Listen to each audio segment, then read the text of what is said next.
बच्चों, welcome to class 9। मैं हूँ सविता जैन। मैं आप लोगों को हिंदी पढ़ाऊंगी। तो आइए आज हम पढ़ते हैं पहला पाठ हिंदी में। ये हमारा इकाई पहला, प्रेरक प्रसंग। प्रेरक प्रसंग अर्थात प्रेरणादायी कथा, कहानियाँ। पाठ 1.1 में दिया हुआ है जीवन नहीं मरा करता, 1.2 गुल्ली डंडा और 1.3 अपूर्व अनुभव। तो इसमें से हमको 1.1 जीवन नहीं मरा करता ये पढ़ने हैं, और दूसरा है हमारा 1.2 गुल्ली डंडा पढ़ने हैं। ठीक है, ये हमको अपूर्व अनुभव नहीं पढ़ने हैं। ओके, तो आइए हम आज स्टार्ट करते हैं 1.1 जीवन नहीं मरा करता। इसको लिखे गोपाल दास नीरज जी ने। गोपाल दास नीरज जी कहते हैं कि जीवन नहीं मरा करता। कुछ यदि सपने टूट जाते हैं, छोटी मोटी जो इच्छाएं पूरी नहीं होती, तो उससे हमारा जीवन खत्म नहीं हो जाता। हमें और भी अधिक प्रयास करना चाहिए अपने सपने को पूरा करने के लिए, अर्थात अपने लक्ष्य तक पहुंचने के लिए। ठीक है, तो पहले हम गोपाल दास नीरज का जन्म देखते हैं। पद्मश्री और पद्म भूषण सम्मान से विभूषित गोपाल दास नीरज का जन्म जो है 4 जनवरी 1925 को इटावा उत्तर प्रदेश के पुरावली ग्राम में हुआ था। हिंदी भाषा के प्रमुख गीतकार और कवि नीरज ने कविता के साथ साथ हिंदी सिनेमा के लिए लोकप्रिय गीत लिखे हैं। कारवा गुजर गया, बस यही अपराध मैं हर बार करता हूँ, ए भाई जरा देख के चलो, ये सारे लोकप्रिय गीत जो हैं किसने लिखे हैं? गोपाल दास नीरज जी ने लिखे हैं।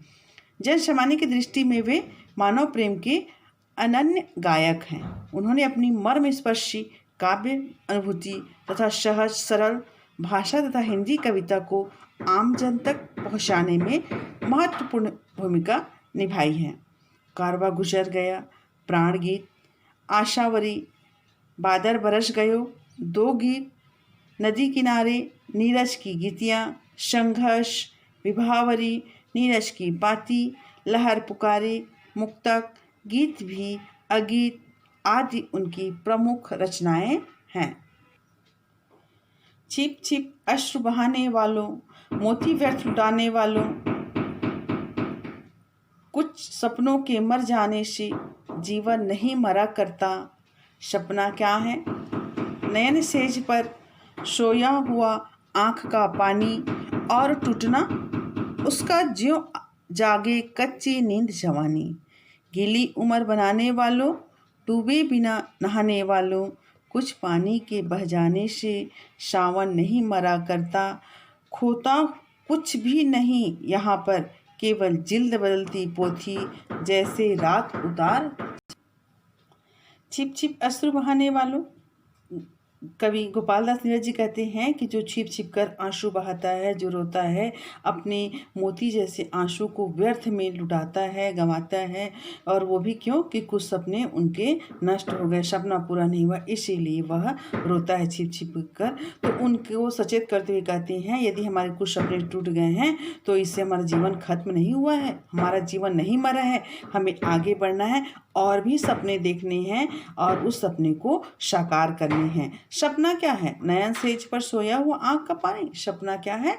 एक जैसे बिस्तर पर सोए रहते हैं और आँख लग जाती है तो हम कुछ उसमें सपने देखने लगते हैं, और जैसे ही वह सपना हमारी नींद पूरी होती है, नींद टूट जाती है, तो वह सपना हमारा खत्म हो जाता है। उसी तरह यदि हमारा सपना यदि टूट गया है तो इसका मतलब ये नहीं है कि हम अपने लक्ष्य या उसको पूरा नहीं कर सकते, लक्ष्य तक पा नहीं सकते।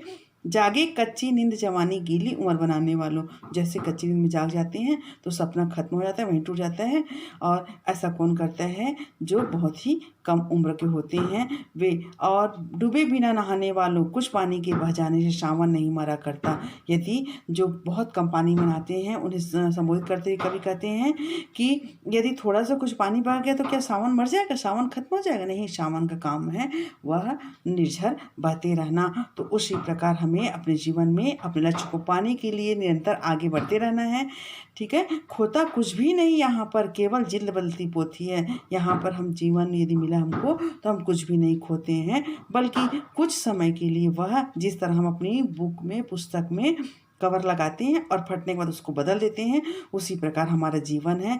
यदि यह जीवन नष्ट होता है तो हमारा जो आत्मा है वह अमर है, वो फिर से दूसरा क्या कर लेता है, कवर पहन लेता है।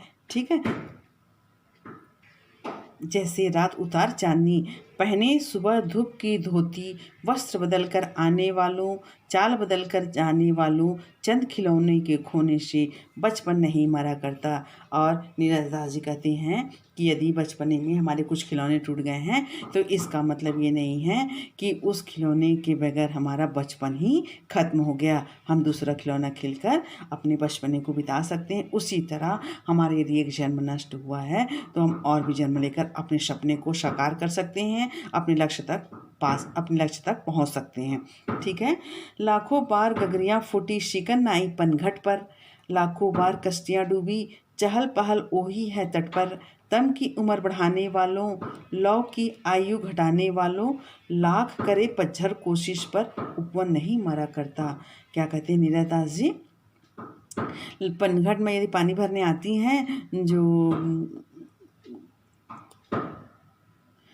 गांव की महिलाएं, वो लाखों बार सिर में घघरी रखती हैं और जैसे ही पानी लेकर जाती रहती हैं पनघट पर जहाँ से पानी भरती, वहाँ फिर बार बार उनके पनघट टूट जाते हैं, पानी भरने का पात्र टूट जाता है। लेकिन उससे लाखों बार कश्तियाँ डूबी चहल पहल वही तट पर है, लाखों बार कश्तियाँ टूटती हैं फिर भी चहल पहल रहता है तट पर, किनारों पर। ऐसा नहीं है कि कश्तियाँ डूब गई हैं तो वहाँ पर चहल पहल बंद हो गई, या गगरियाँ फूट गई हैं तो पानी भरना बंद कर दें, ऐसा नहीं होता।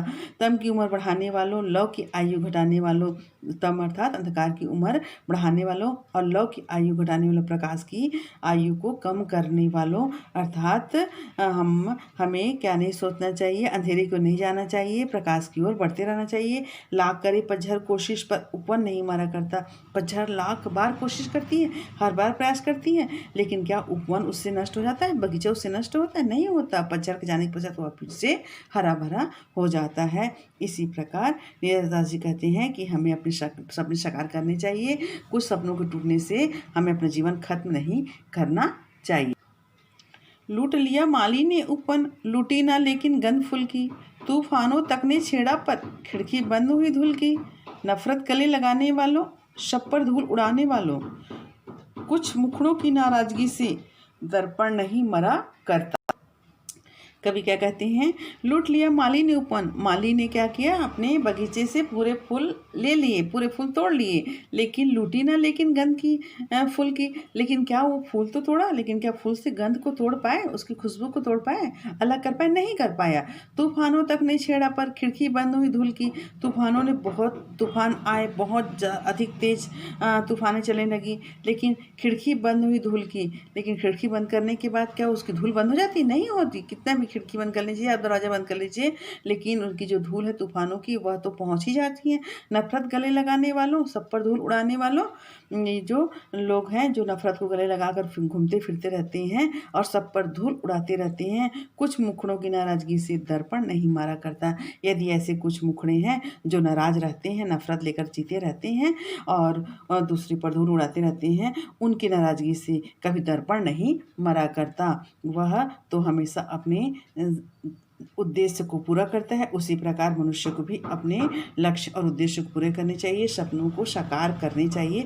कुछ सपनों को टूट जाने से जीवन खत्म नहीं होता। ठीक है, ये आपको, मुझे उम्मीद है आप लोगों को बहुत समझ आ गया होगा। अब आइए यहाँ पर देखते हैं शब्दार्थ।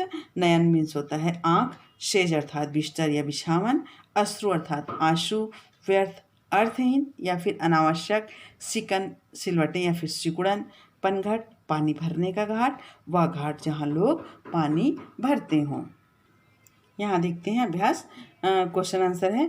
कविता में वे कौन सी पंक्तियाँ हैं जो हमारे अंदर आशा का संचार करती हैं? आपको आंसर बतलाने हैं। मोती व्यर्थ लौटाने वाले पंक्ति में पंक्ति में मोती से क्या आशा है? तम की उम्र बढ़ाने वालों, लव की आयु घटाने वालों, कविता की इन पंक्तियों में किस तरह के लोगों को संबोधित किया गया है और इनकी तुलना किससे की गई है? लूट लिया माली ने उपवन, लूटी ना लेकिन गंध फूल की, कविता की इन पंक्तियों में कवि का क्या संदेश देना चाह रहा है? अपने शाली की कविता के शीर्षक जीवन नहीं मरा करता की उपयुक्तता पर अपने विचार व्यक्त कीजिए।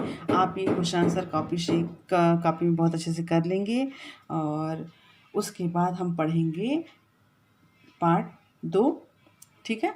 पार्ट 2 में है गुल्ली डंडा, ठीक है। गुल्ली डंडा